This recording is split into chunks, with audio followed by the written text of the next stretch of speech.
anu kahiji mungkin aya pedaran materi dilajengkeun kana naleuman materi di anu pamungkas Bapak Ibu, mudah-mudahan pasikeun aya waktos tur Bapak Ibu pasikeun betah kin dilajeng kana sesi diskusi.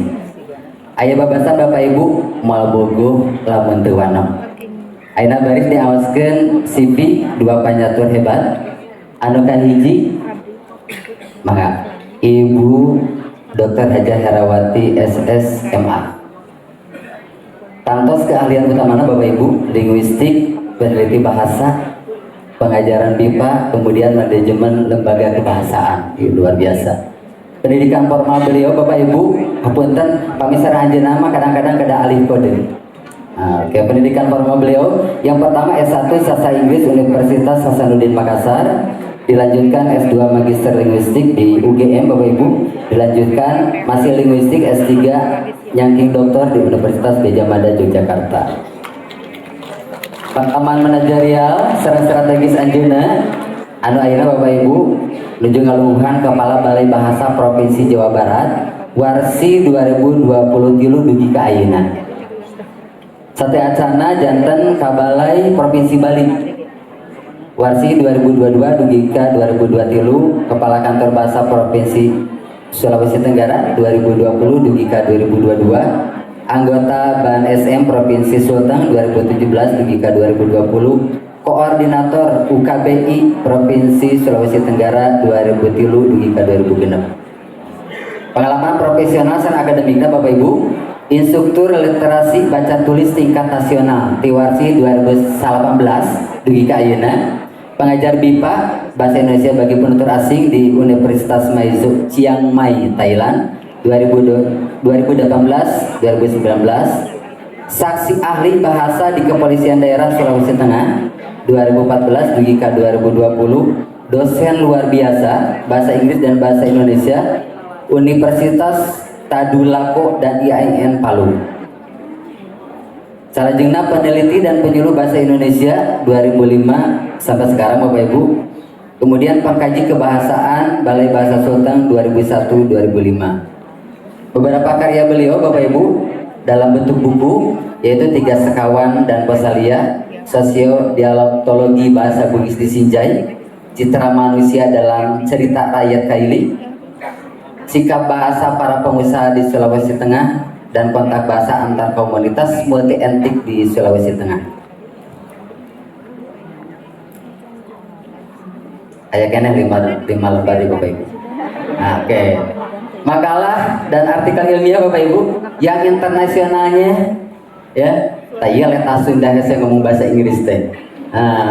Communication Strategy of the Learner of Indonesian Convergent Speakers BIPA at the basic level of Major University Thailand. Betul. Aduh. Gimana ada genahin yuk? Nasional. Orang Sunda. Nasional Bapak Ibu, pemartabatan bahasa negara sebagai jati diri Indonesia yang perlu terus ditingkatkan. Dan lokalnya, bahasa daerah sebagai taman sari bahasa Indonesia.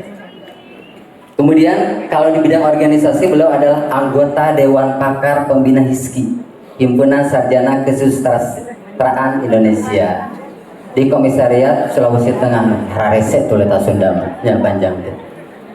Kiwari anjeunna Kepala Balai Bahasa Provinsi Jawa Barat. Mungkin Bapak Ibu, beliau akan membedah urgensi strategis mengapa pelestarian bahasa adalah harga mati bagi jati diri bangsa. Atas ngawanakeun gelis ayeuna bagian kanu kaset. Aduh.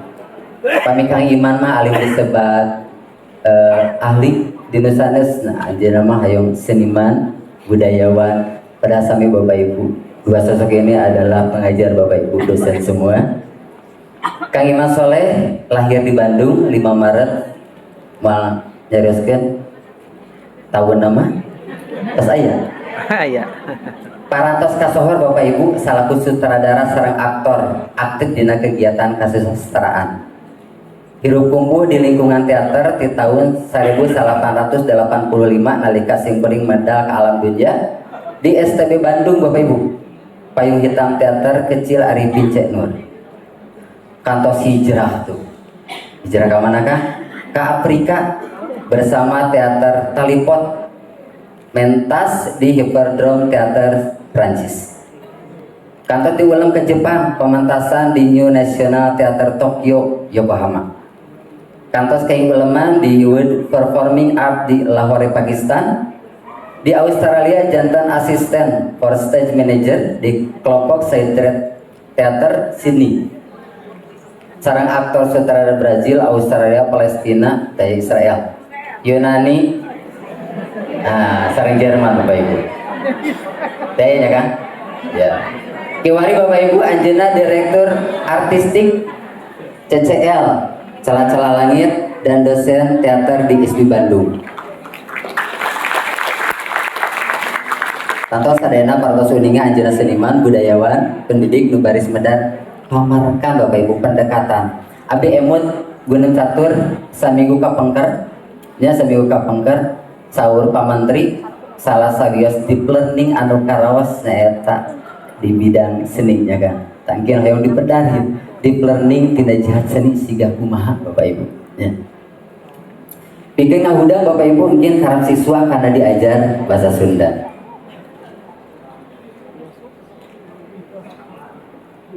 Ibu atas janjian? Ibu sudah janjian kah? Dengan Pak Iman mau siapa duluan?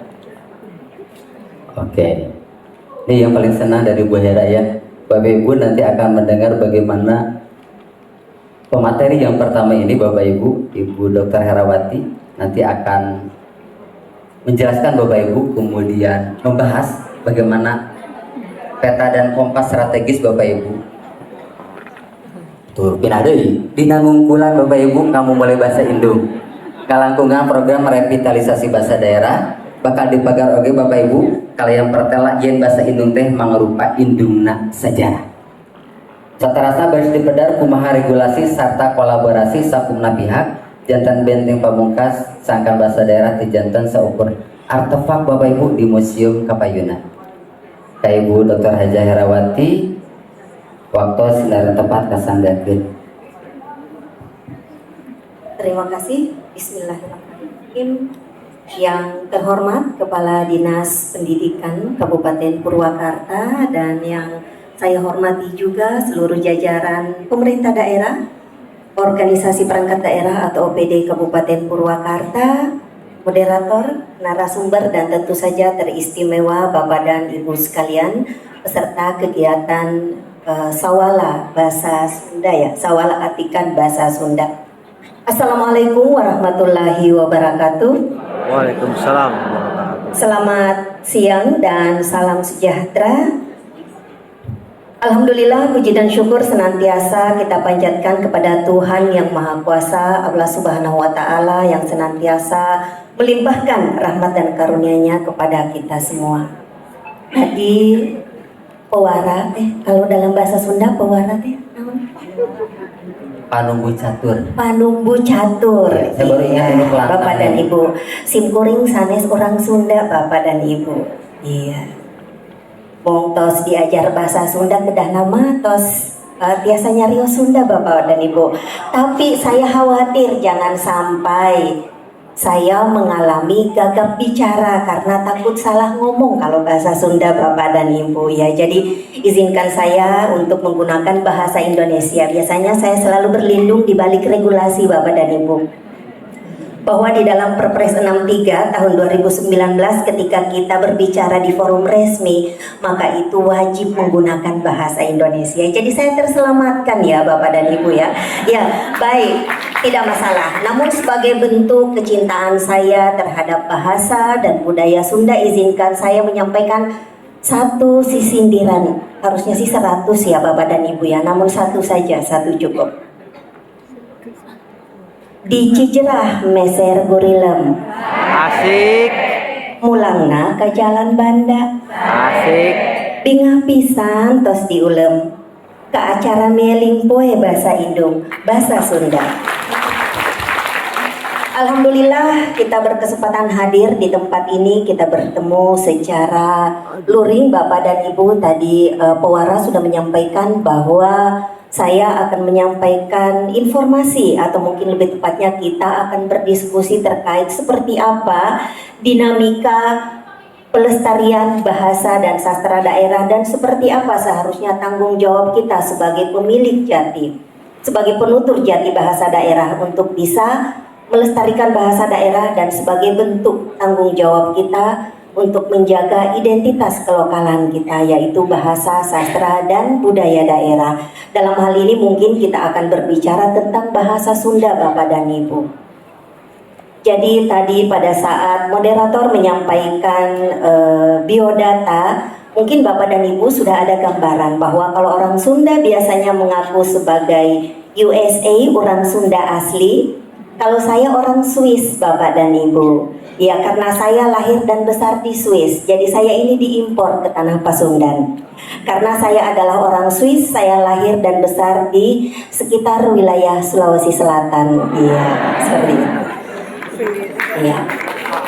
Iya, kong lami-lami jantan orang-orang Sunda, Bapak dan Ibu, orang USA gitu kan, orang Sunda asli.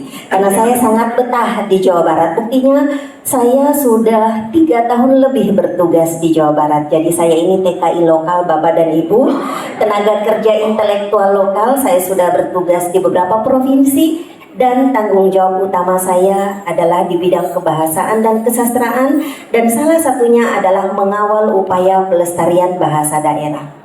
Kalau kita berbicara mengenai bahasa daerah, ini kelihatannya sepele Bapak dan Ibu, bahwa bahasa daerah sudah kita miliki.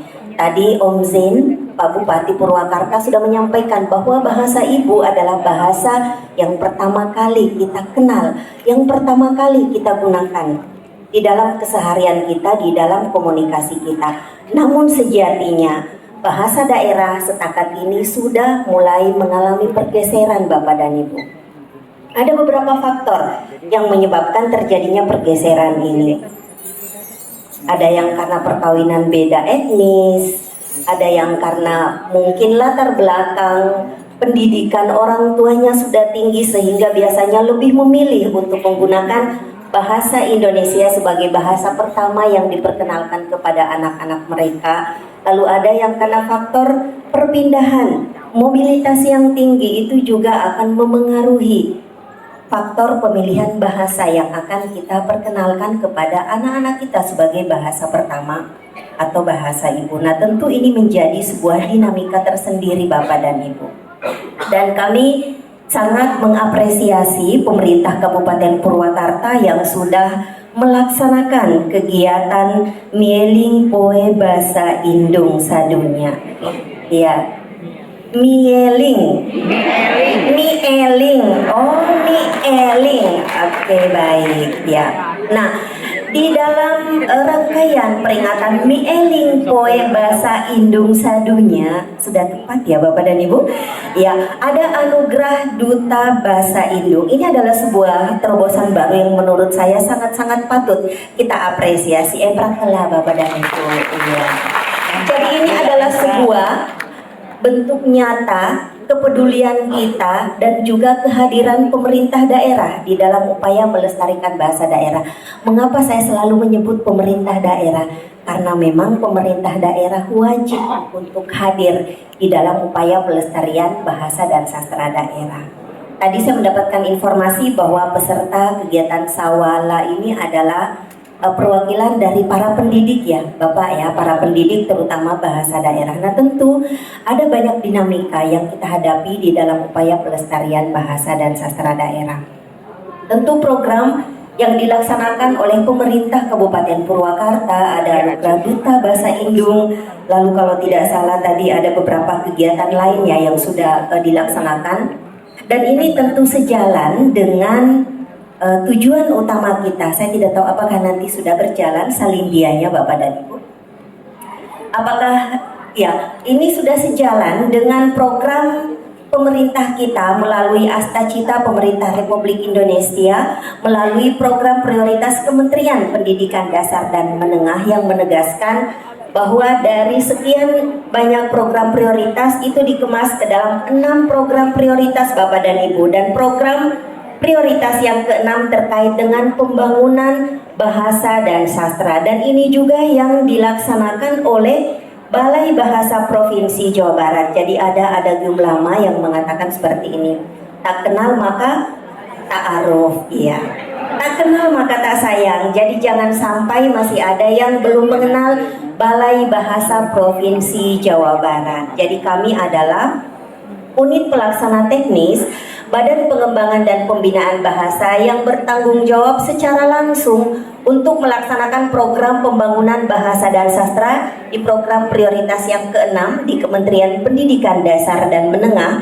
Yang pertama, pengutamaan bahasa negara untuk bisa mewujudkan bahasa Indonesia yang bermartabat. Lalu ada program peningkatan kompetensi literasi, ada pelindungan bahasa dan sastra daerah, dan ada upaya internasionalisasi bahasa Indonesia.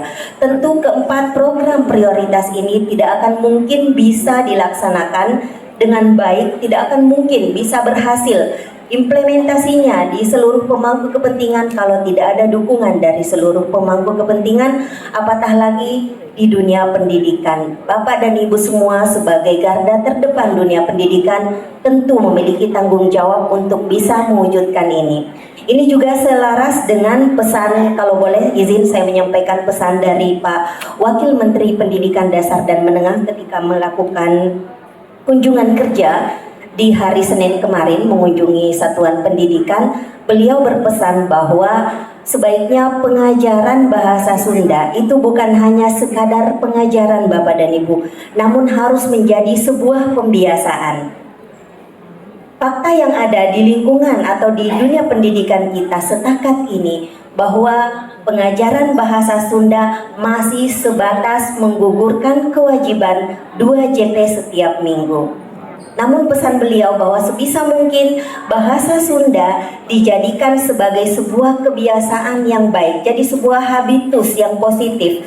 Kita harus membiasakan anak-anak kita untuk terbiasa menggunakan bahasa Sunda. Mungkin untuk program Rebo Nyunda, Kamis Nyunda, sampai dengan saat ini masih sebatas mengenakan busana adat. Namun yang diharapkan adalah bagaimana pembiasaan bahasa Sunda ini di kalangan anak-anak kita.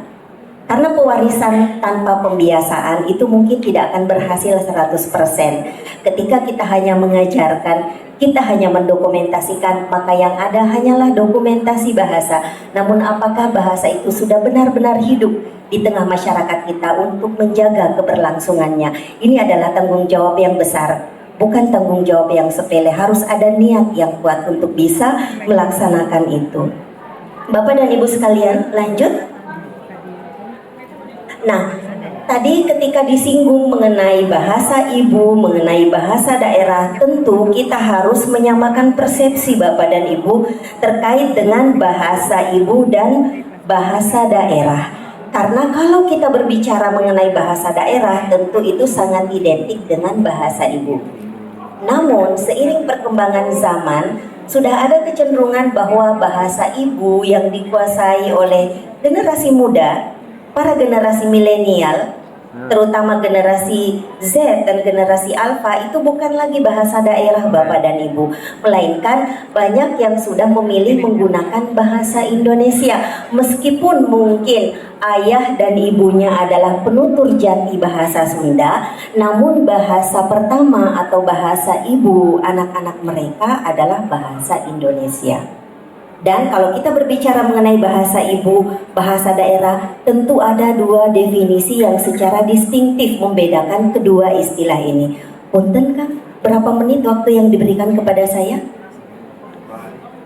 Seselesainya, insya Allah nanti akan selesai di sore hari ya. Ya, karena ini sangat panjang. Ya, jadi kalau kita berbicara Bapak dan Ibu mengenai definisi bahasa daerah dan bahasa ibu, tentu kita harus bisa menyamakan persepsi kita bahwa yang kita maksud dengan bahasa ibu adalah bahasa yang pertama kali terpajang kepada anak-anak kita, diperkenalkan secara tidak sadar kepada anak-anak kita, dijadikan sebagai sarana komunikasi yang pertama. Dan itu biasanya yang pertama kali dikuasai oleh anak-anak kita. Sedangkan bahasa daerah adalah bahasa yang dituturkan oleh sekian banyak etnis. Dari Sabang sampai Merauke saat ini sudah teridentifikasi 729 bahasa daerah Bapak dan Ibu. Sampai dengan tahun 2024 kemarin baru teridentifikasi 718 bahasa daerah, dan di tahun 2025 kami kembali melakukan pemetaan dan ada penambahan bahasa daerah sehingga saat ini total bahasa yang sudah teridentifikasi bahasa daerah sebanyak 729. Betapa kayanya Indonesia dengan bahasa daerah. Di balik kekayaan ini ada sebuah tanggung jawab besar bagaimana kita merawat kebinekaan ini. Karena Indonesia tidak akan menjadi Indonesia kalau hanya etnis Sunda. Kita tidak akan menjadi Indonesia kalau hanya orang Bugis, kan seperti itu.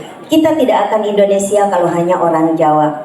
Keberagaman inilah yang harus kita rawat melalui salah satu program bersama, yaitu program revitalisasi bahasa daerah yang bisa kita implementasikan ke dalam berbagai program. Bukan hanya program yang sudah ada saat ini Bapak dan Ibu, yang setiap tahun kita laksanakan berkolaborasi dengan seluruh pemangku kepentingan di 27 kabupaten kota, namun banyak program yang bisa kita laksanakan. Salah satu contohnya adalah Duta Bahasa Indung yang sudah digagas oleh pemerintah Kabupaten Purwakarta.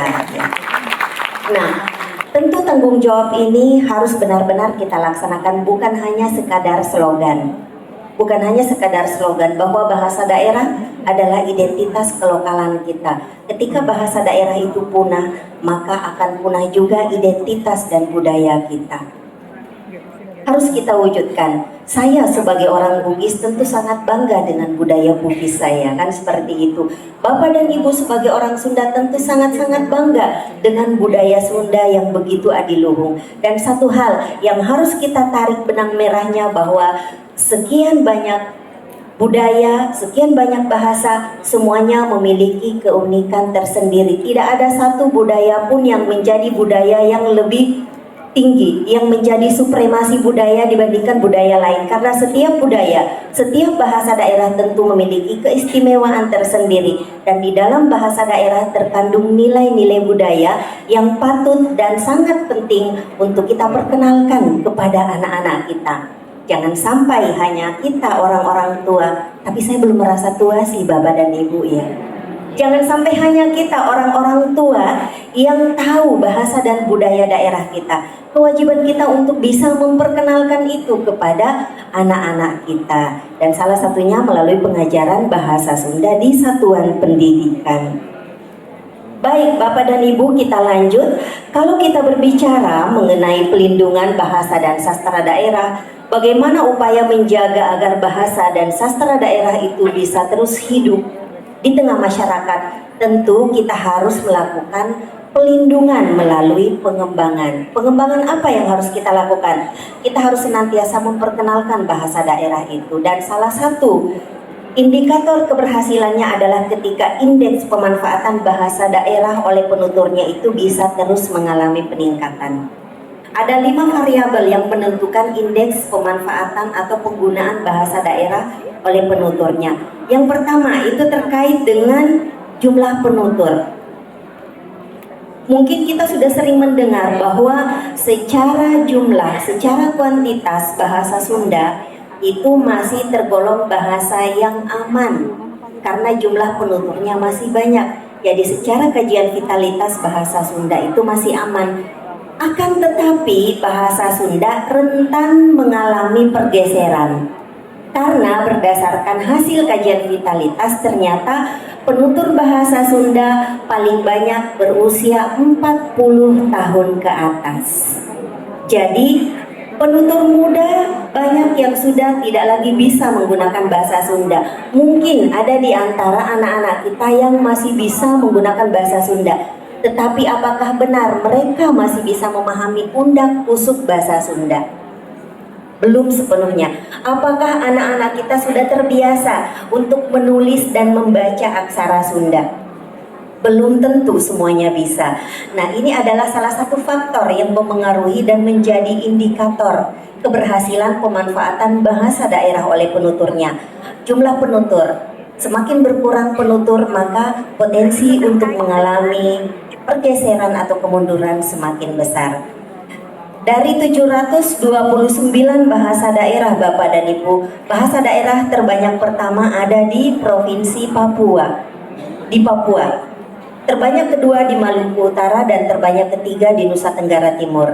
ini sangat berbanding terbalik dengan kita di wilayah barat. Di wilayah barat jumlah bahasanya sedikit, penuturnya banyak. Di wilayah timur bahasanya banyak, penuturnya sedikit. Di Papua jumlah bahasa daerah yang sudah teridentifikasi 417 sekian. Sangat banyak. Makanya kebijakan program revitalisasi bahasa daerah itu juga beragam di tiap provinsi. Kita di Jawa Barat karena bahasa Sunda masih diajarkan sebagai muatan lokal di satuan pendidikan, masih menjadi bahasa mayoritas penduduknya sehingga kita mengadopsi model A Bapak dan Ibu. Pengajarannya kita fokuskan di satuan pendidikan. Untuk bahasa daerah yang beragam, yang begitu banyak, dan belum ada kebijakan dari pemerintah daerah untuk pengajaran bahasa daerah tersebut, mengadopsi model B maupun C.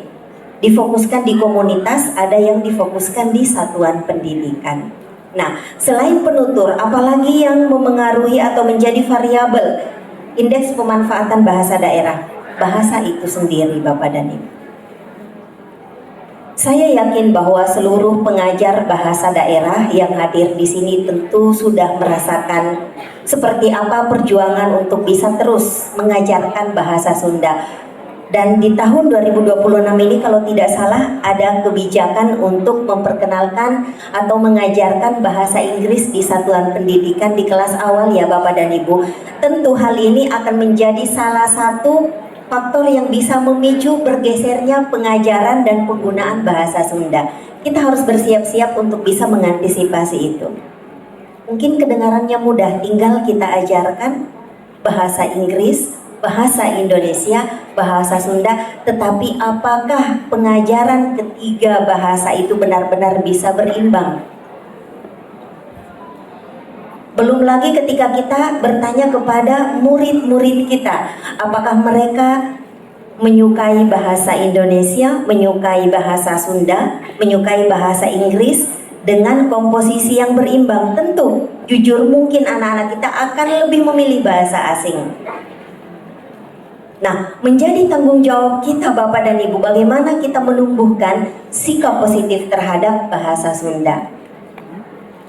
Mungkin bagi anak-anak kita yang sudah terbiasa mengikuti kegiatan festival Tunas Bahasa Ibu mungkin sudah terbiasa untuk menggunakan bahasa Sunda. Tetapi bagaimana dengan anak-anak yang lain, dengan murid-murid yang lain yang belum berkesempatan untuk berpartisipasi di kegiatan festival Tunas Bahasa Ibu? Apakah rasa cinta mereka terhadap bahasa Sunda sama seperti yang sudah berpartisipasi?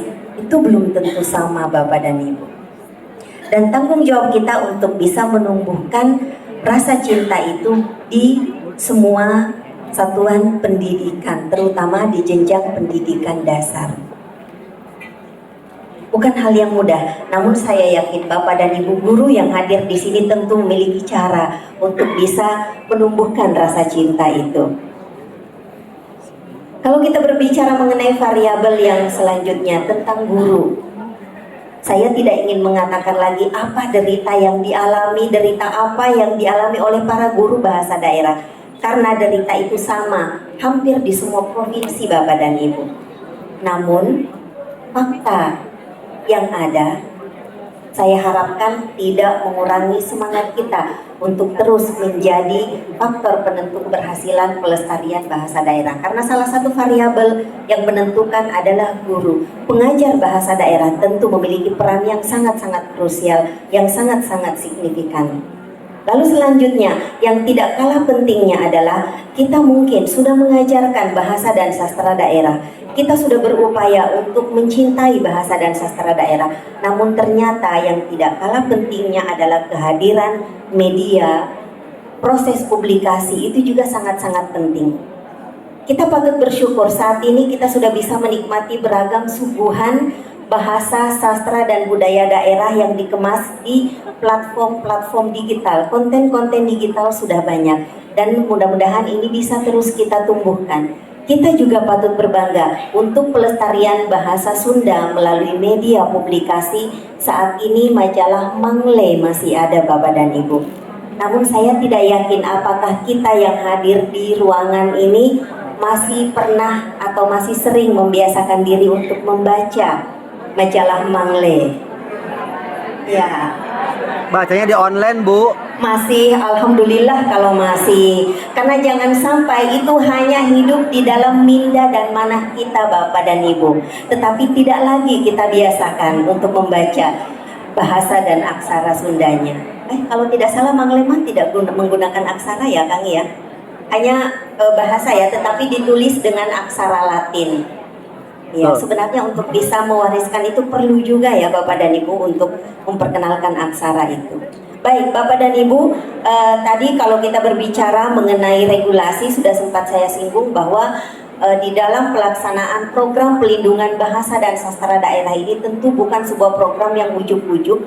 Ini adalah program nasional yang menjadi fokus perhatian pemerintah kita dan tentu ada regulasinya.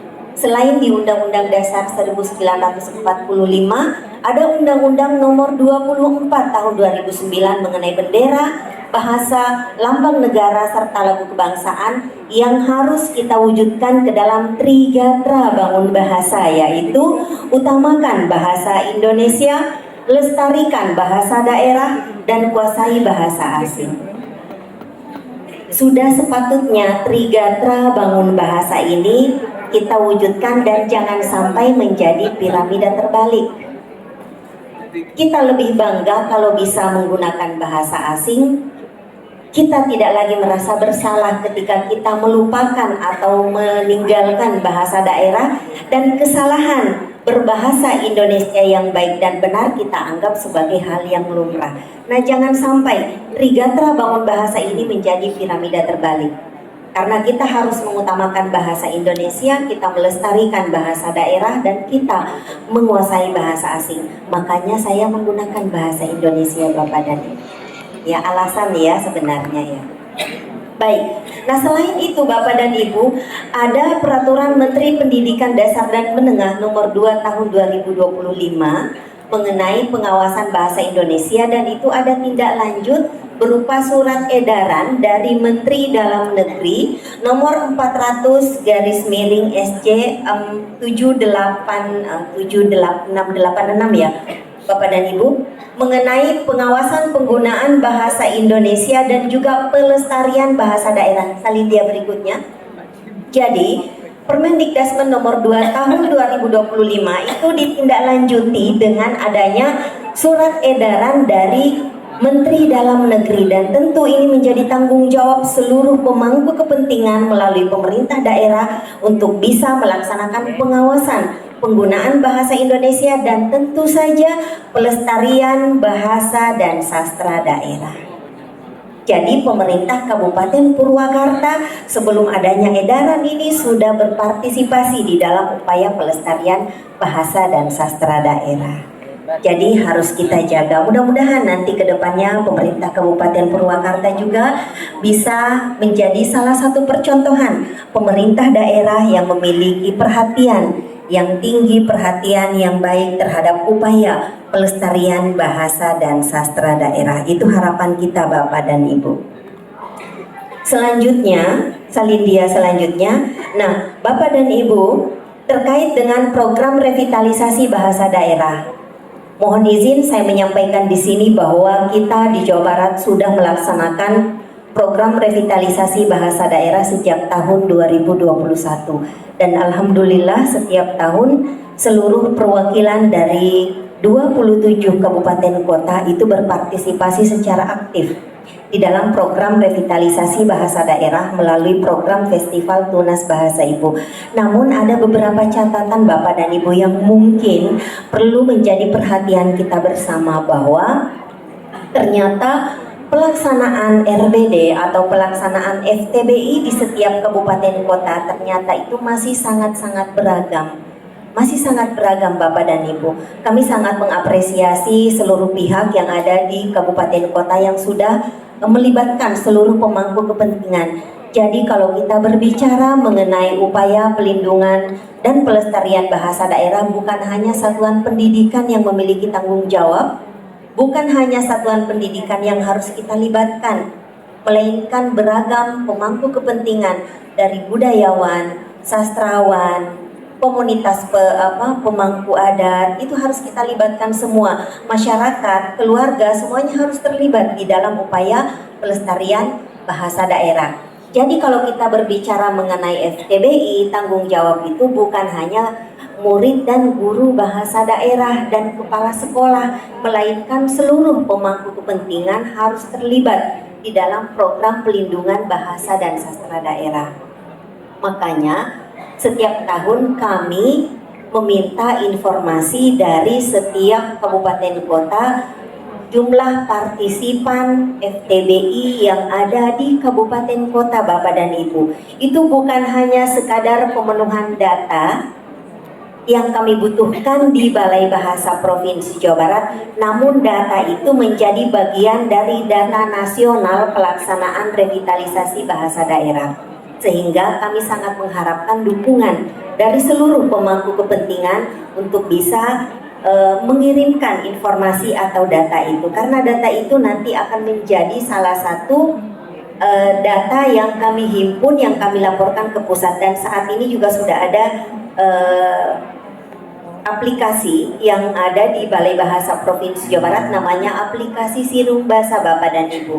Dan saat ini kami sedang mengembangkan fitur diajar aksara Sunda, dan ini nanti bisa dimanfaatkan juga sebagai salah satu sarana pendukung pembelajaran bahasa dan sastra Sunda. Mudah-mudahan data itu bisa terhimpun menjadi sebuah data komprehensif yang menjadi sumber data utama ketika kita ingin mengetahui seperti apa dinamika pelaksanaan revitalisasi bahasa daerah yang sudah kita laksanakan di Jawa Barat. Bahkan sebelum adanya program revitalisasi bahasa daerah, kalau boleh saya menyampaikan sedikit bahwa program revitalisasi bahasa daerah ini sebenarnya salah satu idenya dari kegiatan yang sudah dilaksanakan di Jawa Barat Bapak dan Ibu, yaitu Pasanggiri Bahasa Sunda. Jadi ide awal pelaksanaan revitalisasi bahasa daerah ini adalah dari Pasanggiri Bahasa Sunda. Jadi tidak ada lagi alasan bagi kita untuk tidak melaksanakan upaya pelestarian bahasa dan sastra Sunda, karena ternyata program pelestarian bahasa dan sastra Sunda sudah kita laksanakan jauh sebelum RBD ini digaungkan, jauh sebelum program RBD ini diluncurkan pada Februari tahun 2022 melalui program Merdeka Belajar episode ke-17, yaitu revitalisasi bahasa daerah. Jadi program ini sudah berjalan, sudah sangat-sangat lama. Namun memang masih ada beberapa catatan yang mungkin perlu kita cermati bersama. Ada beberapa catatan poin-poin penting yang harus kita serlah bersama Bapak dan Ibu. Nah, ini adalah sedikit gambaran mengenai refleksi pelaksanaan program revitalisasi bahasa daerah. Jadi kalau kita berbicara mengenai revitalisasi bahasa daerah, RBD ini adalah wujud gotong royong seluruh pemangku kepentingan. Sekali lagi, melalui kesempatan ini saya ingin menekankan bahwa tanggung jawab pelestarian bahasa daerah bukan hanya tanggung jawab guru bahasa daerah, bukan hanya tanggung jawab kepala sekolah, melainkan tanggung jawab kita bersama. Kehadiran pemerintah daerah, kehadiran masyarakat, kehadiran budayawan, kehadiran tokoh-tokoh lain tentu sangat-sangat penting untuk bisa menguatkan posisi bahasa daerah sebagai identitas kelokalan kita.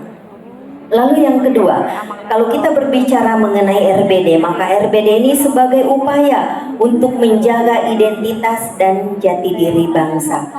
Seperti yang saya sampaikan tadi, tidak akan mungkin kita menjadi Indonesia yang berbineka tunggal ika kalau tidak ada bahasa daerah yang menjadi manikam Nusantara, yang menjadi pengikat dan menjadi harmoni keindahan di Nusantara kita. Maka kita harus menjadikan itu sebagai pemersatu. Pemersatu tidak akan mungkin bersatu kalau hanya satu, kan seperti itu. Harus berbeda baru bisa bersatu, karena kalau hanya satu tidak usah bersatu, kan seperti itu. Lalu selanjutnya, RBD ini sebagai upaya menjaga kapital sejarah. Jadi program revitalisasi bahasa daerah untuk menguatkan akar budaya kita, untuk menguatkan sejarah setiap etnis yang menjadi pemilik atau penutur jati bahasa daerah itu. Kita memperkenalkan bahasa dan sastra Sunda, dan kita patut berbangga. Ya, saya lihat banyak yang tertidur. Jangan-jangan suara saya seperti mantra pengantar tidur ya Bapak dan Ibu ya. Tidak apa-apa Bapak dan Ibu ya. Karena tidur itu adalah hal yang manusiawi. Ya, komputer saja bisa sleep gitu kan Bapak dan Ibu ya. Tidak apa-apa.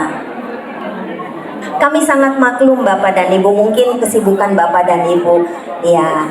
Namun biasanya kalau Orang Sunda kalau pengajar pakai atau AC ya pendidik ketika ngantuk. mengajar di depan kelas, Harusnya pakai lalu kipas ada angin. murid yang tertidur, bagaimana perasaan Bapak dan Ibu?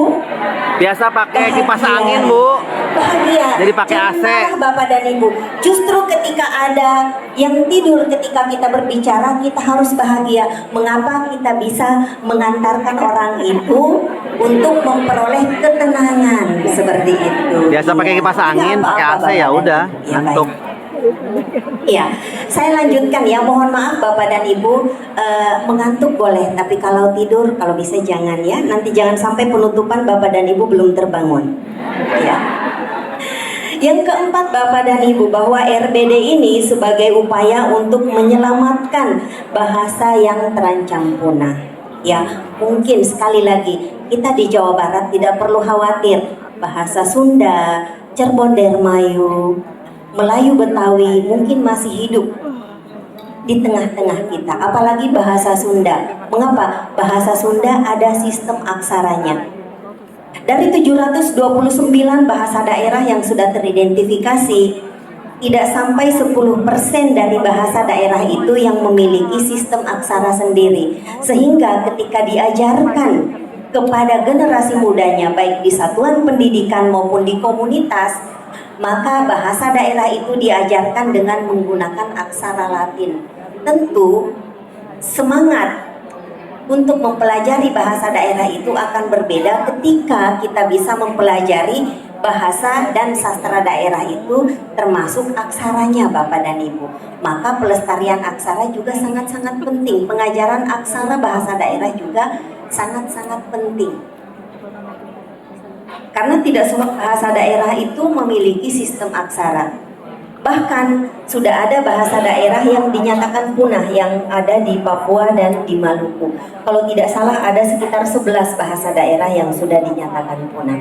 Bahasa Sunda meskipun dalam status yang aman tetapi rentan mengalami pergeseran. Nah, ketika dikatakan rentan mengalami pergeseran, maka mungkin sekian lapis generasi nanti akan ada kemunduran penggunaan bahasa Sunda.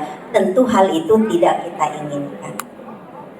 Baik Bapak dan Ibu, Salindia selanjutnya tidak perlu saya jelaskan lagi karena ini hanya data statistik mengenai pelaksanaan bahasa daerah yang sudah dilaksanakan, dan kita bisa melihat bahwa untuk Jawa Barat sendiri sudah kita laksanakan sejak tahun 2021. Jadi kita patut berbangga karena di tahun 2021 Jawa Barat menjadi salah satu pionir pelaksanaan RBD Bapak dan Ibu ya. Betul. Di tahun 2021 baru 3 provinsi yang melaksanakan Bapak dan Ibu. Jawa Barat dengan bahasa Sundanya, Jawa Tengah dengan bahasa Jawanya, dan Sulawesi Selatan dengan 3 bahasa daerahnya, yaitu bahasa Bugis, bahasa Makassar, dan bahasa Toraja. Di tahun 2025 RBD sudah dilaksanakan di 38 provinsi. Namun jumlah bahasa dan dialek yang direvitalisasi belum 50% dari total bahasa daerah yang ada. Kalau dilihat dari data statistik, di tahun 2025 baru 120 bahasa dan dialek yang direvitalisasi. Kita di Jawa Barat ada 2 bahasa daerah yang belum kita revitalisasi secara berkelanjutan, seperti halnya revitalisasi bahasa Sunda. Jadi ada Cirebon Dermayu, ada Melayu Betawi, dan ini juga adalah bahasa daerah yang harus kita jaga kelestariannya. Jadi kita patut berbangga bahasa Sunda menjadi salah satu bahasa daerah yang sudah direvitalisasi sejak tahun 2021. Dan kita juga patut berbangga sampai dengan saat ini kosakata bahasa Sunda yang sudah berterima menjadi bagian dari kosakata bahasa Indonesia yang ada di dalam KBBI atau Kamus Besar Bahasa Indonesia itu sudah hampir 1000 atau bahkan 1000 lebih kosakata bahasa Sunda yang sudah menjadi warga bahasa Indonesia. Jadi, ya, boleh tepuk tangan, jangan ragu-ragu Bapak dan Ibu, ya.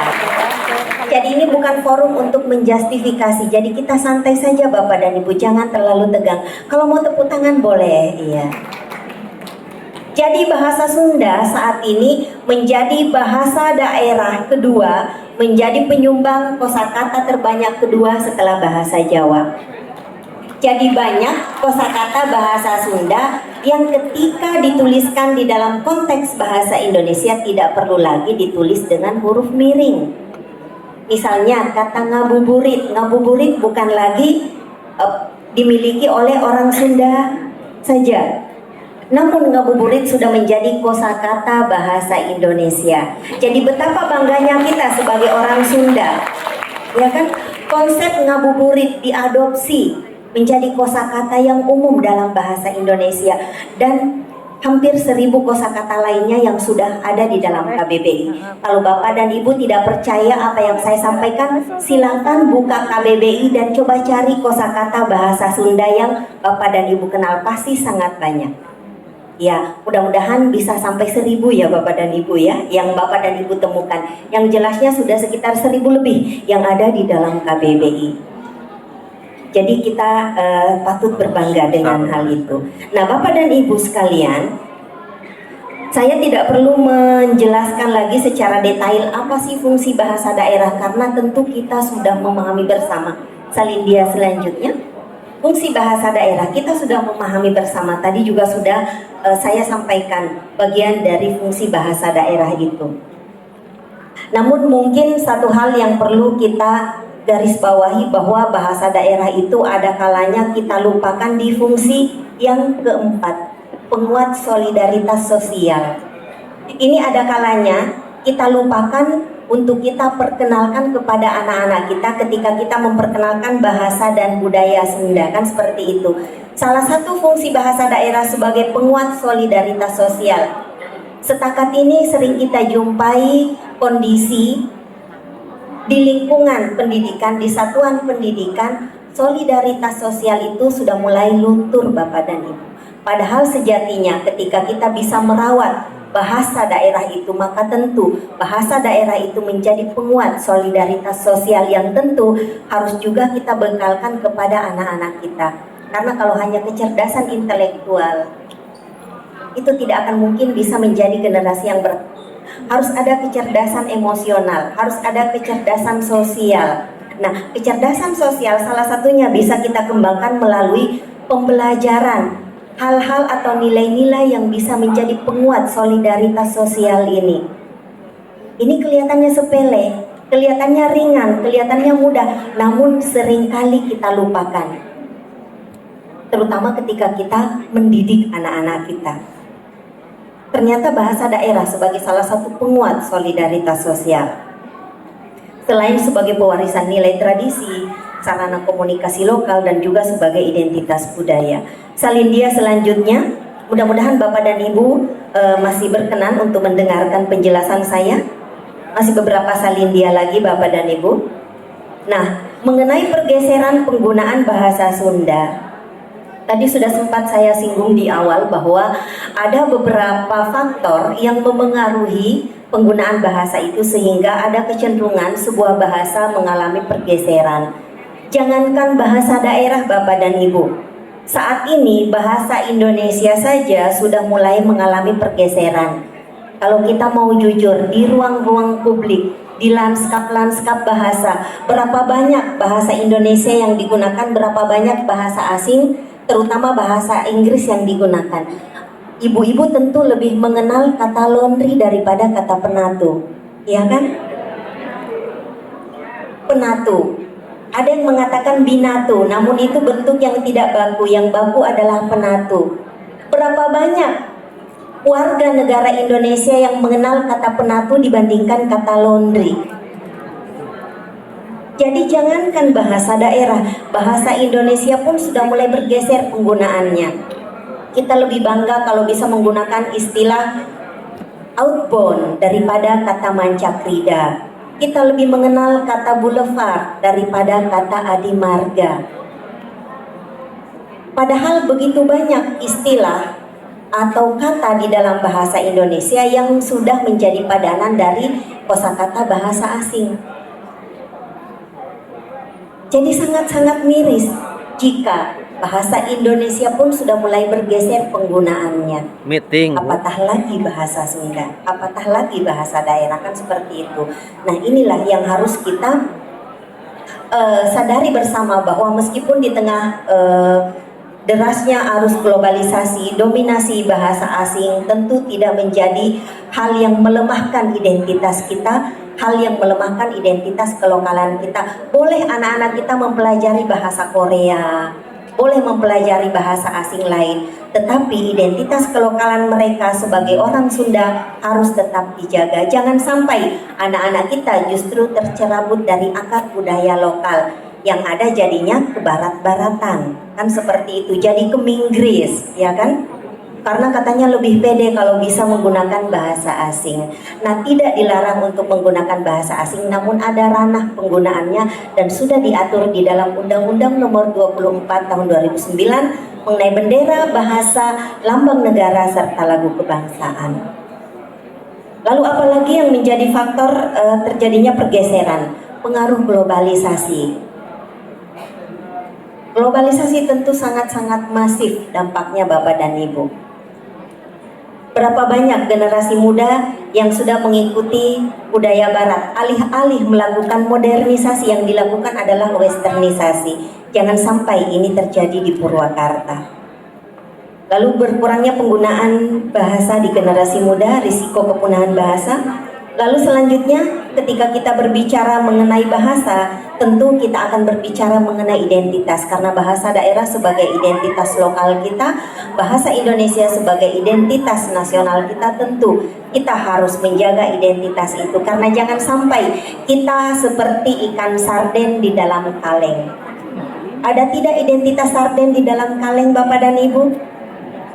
Kepalanya sudah hilang, identitasnya sudah hilang, walaupun mungkin badannya masih seperti sarden. Namun ketika kita tidak mengetahui sejatinya sarden itu seperti apa, kita tidak akan mengenali karena identitasnya sudah hilang, kepalanya sudah hilang. Ada yang bisa mengenal di antara kita kalau tidak ada kepalanya Bapak dan Ibu? Iya, jadi bahasa daerah itu juga sebagai identitas yang harus kita jaga, ya. Iya, sebagai identitas, karena tadi bahasa sebagai simbol jati diri kita. Saya tentu sangat bangga dan saya akan mengaku dimanapun bahwa saya adalah orang Bugis, karena itu adalah identitas diri saya. Walaupun saya hanya numpang lahir di sana, kan seperti itu. Pengennya sih saya lahir di Amerika Bapak dan Ibu, kan? Iya, karena selama ini saya cuma Amerudi gitu kan, belum pernah Amerika. Iya. Tetapi sebagai identitas kita harus bangga. Dan juga sebagai identitas maka itu menjadi sebuah loyalitas budaya.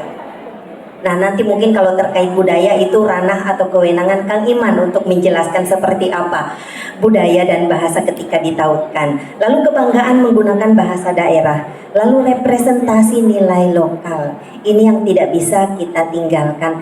Representasi nilai lokal. Boleh anak-anak kita mengejar kemajuan, boleh anak-anak kita mengejar modernisasi, namun representasi nilai lokal harus tetap kita tanamkan.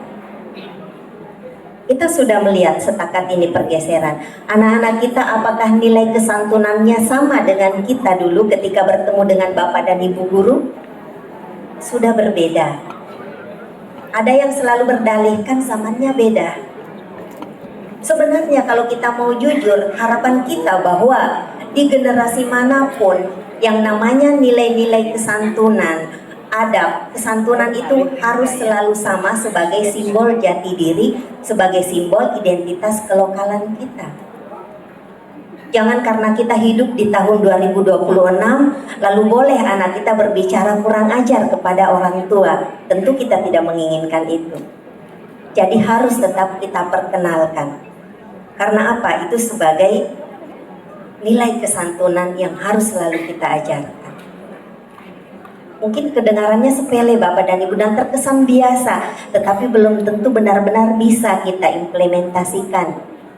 Berapa banyak guru yang dalam tanda petik menderita karena kesalahpahaman yang terjadi antara murid dan guru karena berkurangnya nilai kesantunan. Saya tidak perlu menjelaskan secara spesifik, namun hal seperti itu terjadi. Apa yang menjadi penyebabnya? Salah satunya adalah karena nilai kesantunan, nilai kearifan lokal anak-anak kita sudah mulai berkurang di dalam diri mereka.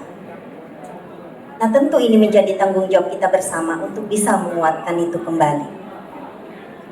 Nah, kalau kita berbicara mengenai peran pendidik, peran tenaga kependidikan, karena kalau kita berbicara mengenai satuan pendidikan, tentu yang bertanggung jawab di sekolah bukan hanya pendidik, melainkan tenaga kependidikan juga harus berpartisipasi aktif. Apa peran guru Bapak dan Ibu di dalam upaya pelestarian bahasa dan sastra daerah? Tentu yang pertama, guru harus bisa mengintegrasikan bahasa Sunda di dalam pembelajaran. Ada yang mengeluhkan bahasa Sunda hanya diajarkan 2 JP di dalam seminggu. Sejatinya, pelaksanaan revitalisasi bahasa daerah, kehadiran FTBI di satuan-satuan pendidikan, salah satu tujuannya adalah menjadi penguat kurikulum muatan lokal bahasa Sunda Bapak dan Ibu. Jadi sejatinya RBD atau FTB ini harus menjadi penguat yang mungkin nanti bisa menjadi bagian dari ekstrakurikuler. Jadi pengajaran bahasa Sunda bukan hanya di 2 JP setiap minggunya Bapak dan Ibu. Lalu selanjutnya, apa yang harus dilaksanakan atau peran seperti apa yang sebaiknya benar-benar kita laksanakan? Jadi kita sebagai guru harus menjadi role model, kita harus bisa menanamkan kebanggaan berbahasa daerah. Dan tidak kalah pentingnya harus ada inovasi di dalam metode pembelajaran.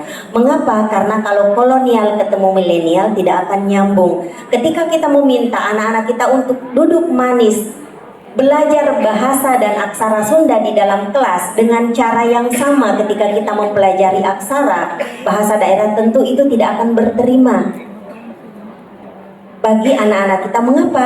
Pembelajaran yang monoton tidak akan menarik bagi anak-anak kita. Tentu harus ada inovasi untuk metode pembelajaran bahasa daerah.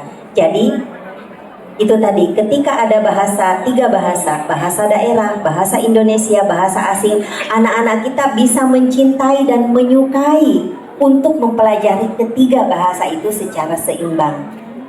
Jangan nanti kalau misalnya di satuan pendidikan, begitu tiba pelajaran bahasa Sunda, anak-anak kita berdoa, mudah-mudahan Bapak dan Ibu guru tidak jadi masuknya, biar tidak usah belajar bahasa Sunda. Mau belajar bahasa Sunda lagi, ini hese. Ya. Apalagi yang sudah tidak menggunakan bahasa Sunda di rumahnya Bapak dan Ibu, tentu akan menjadi sebuah beban kaitkan dengan upaya pelestarian bahasa daerah. Kegiatan ekstrakurikuler budaya, karena bahasa dan budaya ibarat 2 sisi mata uang yang akan selalu seiring sejalan. Sehingga ketika kita ingin menguatkan bahasa daerah, tentu harus ada penguatan budaya, harus ada penguatan aspek budaya di dalamnya. Walaupun sekarang kementeriannya berpisah ya Kang Iman ya. Namun itu tetap menjadi 2 kesatuan yang tidak dapat dipisahkan. Lalu selanjutnya kolaborasi dengan masyarakat. Nah, ini juga yang harus kita laksanakan.